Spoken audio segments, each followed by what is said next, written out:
ইমাম সাহেব যে কর্মসূচি বছর করিয়া গেছেন বিশেষ করিয়া ছাত্রগুলো লাগে এটা অবিস্মরণীয়।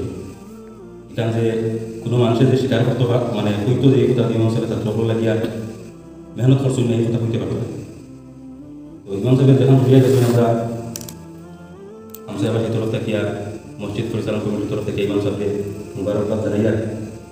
আর আমার ব্যক্তিগত কিছু কারণ থাকার কারণে তাই ডাক্তার পাওয়া যায় যেন আপনারা সবাই জানবেন। আমরা চেষ্টা করছি তার মধ্যে রাখার ব্যক্তিগত কারণে তাই আমরা থেকে তার দায়িত্ব থেকে অগ্রগতি চাই আর আমরা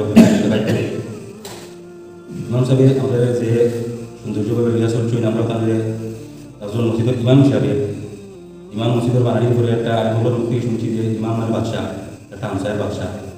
এই ইমাম বা বাদশাহ হিসাবে যতটুকু মূল্যায়ন করা, যতটুকু সম্মান দেওয়া, যতটুকু মর্যাদা দেওয়া আমরা আমসাহেবাসীর পক্ষ থেকে আমরা দিতে পারছি।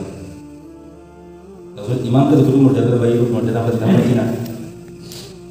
তাই আমাদের খুব সুন্দরভাবে রিয়া চলছে। আর আমরা মসজিদ পরিচালনা কমিটির পক্ষ থেকে বক্তা হইয়া 6 বছরের ভিতরে অনেক বলি যেহেতু ইমামের লোকে আমরা তো ইলামিয়া মুফতি মুসল্লি আমরা ভুল হইব ইমাম সাহেবের কাছে গান 100% ভুল হইব।